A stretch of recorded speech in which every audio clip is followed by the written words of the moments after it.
In recent years, a number of cases that highlight threats to cities, quarters and urban monuments on the World Heritage List have been the subject of investigation, known as missions, and referral to the World Heritage Committee. Amongst these, across continental Europe, are Vienna, Austria, the Wien-Mitte high-rise development on the opposite bank of the river Danube, facing the historic centre, Cologne, Germany, a proposed cluster of office towers within the panorama of the cathedral, and St. Petersburg, Russian Federation, a major extension to the Mariinsky Theatre, and the proposed 403-metre high Gazprom headquarters building, a project that President Medvedev has recently cancelled. The Gazprom Tower is interesting for its absurdity. The site is 24 hectares in extent. The building was designed for 20,000 employees and the quoted budget $3 billion United States dollars. That number of employees could be housed in a single-story building covering 20 out of the 24 hectares and at a fraction of the cost. The project has been described as a phallic symbol of global corporate enterprise, one that has nothing to do with sustainable economic development, not good public relations for a responsible energy company. The United Kingdom has been a special focus of attention, and successive missions have addressed issues relating to the design, scale, and height of proposed developments affecting World Heritage sites in Bath, Edinburgh, Liverpool and London, both Westminster and the Tower, a catalogue of concerns that does little credit to the United Kingdom planning and protective systems. Photomontages of the City of London viewed across the Thames from Westminster Bridge with St. Paul's Cathedral as a backdrop on the left-hand side of the photograph, for example, illustrate existing tall buildings together with projects for which planning consents have been granted. These include such bizarrely named skyscrapers as the Gherkin, Walkie Talkie, Cheese Grater, Helter Skelter, and Shard of Glass. The forecast growth in international tourist numbers is a special concern.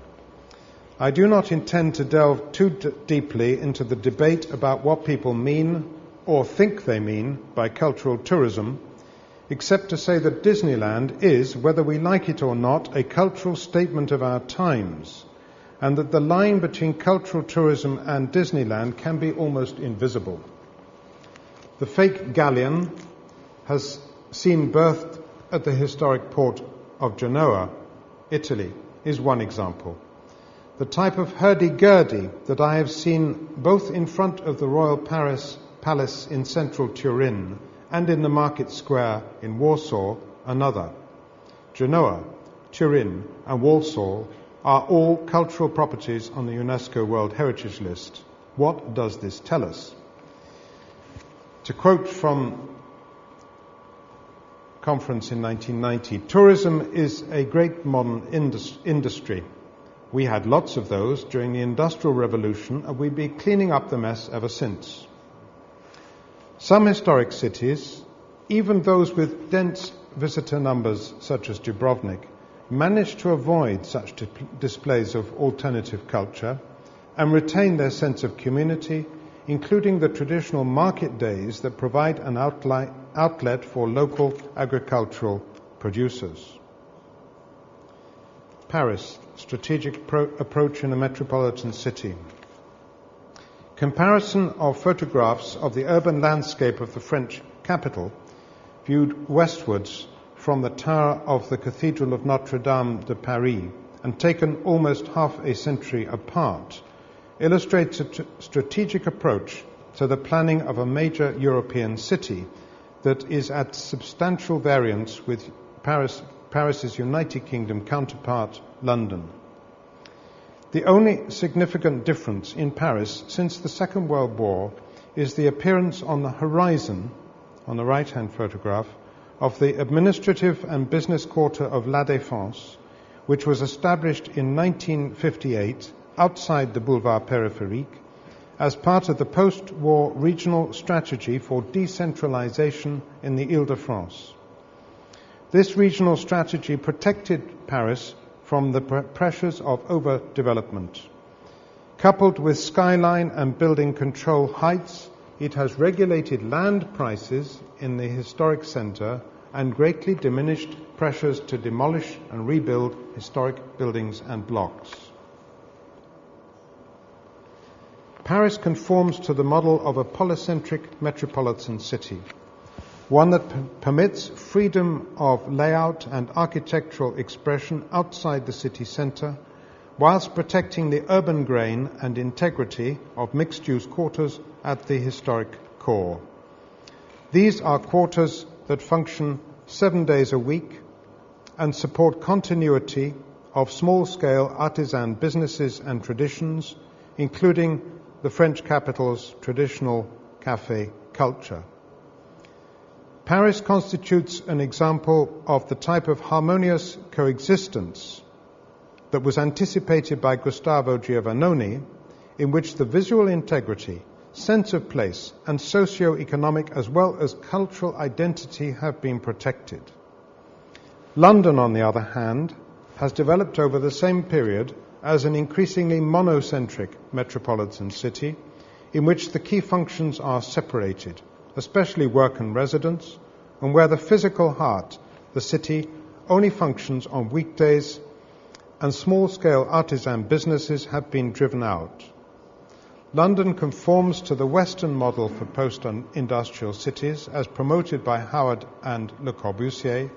The skyline of the City of London today, with its plethora of high-rise office buildings, is witness to this. The strategic approach that is manifest in Paris depends on a number of key tools that date back to the middle of the 19th century. The polycentric regional plan, of which La Défense forms a part, dates from the 1950s. Building height protection dates from the 1930s, and protection of the small-scale mixed-use urban grain through a combination of urban planning regulations and protectionist policies towards artisan businesses dates from the 1850s.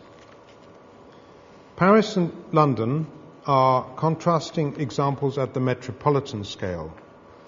It is ironic when one walks through the centre of any English historic city today, and I mean at a scale below 50,000 population, well below the population of Lublin and also below that of Zamość, and compares it to an equivalent city in France, to reflect that Napoleon referred disparagingly to the English as a nation of shopkeepers.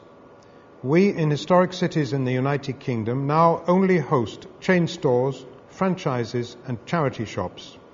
The independent retailer is a memory from the past, the artisan workshop extinct as a species. Visual integrity versus economic development, the title. To what extent are visual integrity and economic development opposites, or simply two sides of the same coin, and as such inseparable?